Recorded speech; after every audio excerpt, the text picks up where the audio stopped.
আজি water colour এটা কৰিবলৈ ল'লোঁ। এইটো এটা ৰেফাৰেঞ্চ আছে, মই ৰেফাৰেঞ্চ লৈ পেলাই কৰিছোঁ কামটো। গতিকে ৱাটাৰ কালাৰটোত আপোনালোকে চাব পাৰে বা ষ্টুডেণ্টসকলে চাব পাৰে কেনেদৰে মই কৰিলোঁ।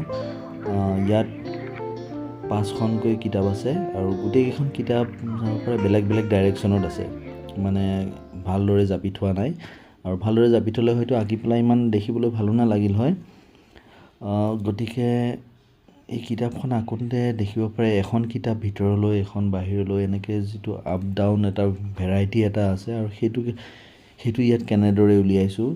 ওপৰৰ 2 নম্বৰৰ কিতাপখনত চাব পাৰে কেনেদৰে কিতাপখন বাহিৰলৈ ওলাই আহিছে, তাৰ 3 নম্বৰৰ কিতাপখন ভিতৰলৈ সোমাই গৈছে অলপমান, আৰু সেইটো আমি শ্বেডো দিছোঁ, শ্বেডৰ কাৰণে অলপমান ওলাই আহিছে। আৰু তাৰ যিবিলাক পাৰ্সপেক্টিভ লাইন আছে সেই লাইনবিলাকৰ কাৰণেও ওলাই আহিছে। আৰু লগতে এই কিতাপখন মই তলৰখন কৰি আছোঁ, এটা ছাইডে ডাৰ্ক কালাৰটো অলপমান বেছিকৈ কৰা হৈছে, যিটো ছাইডে ব্ৰাউন টাইপৰ হৈ আছে অলপমান, সেইফালে অলপমান ডাৰ্ক কৰিছোঁ, আৰু এইটো ছাইডে অলপমান লাইট কৰিছোঁ কাৰণ পোহৰটো এইটো ছাইডে আহি আছে।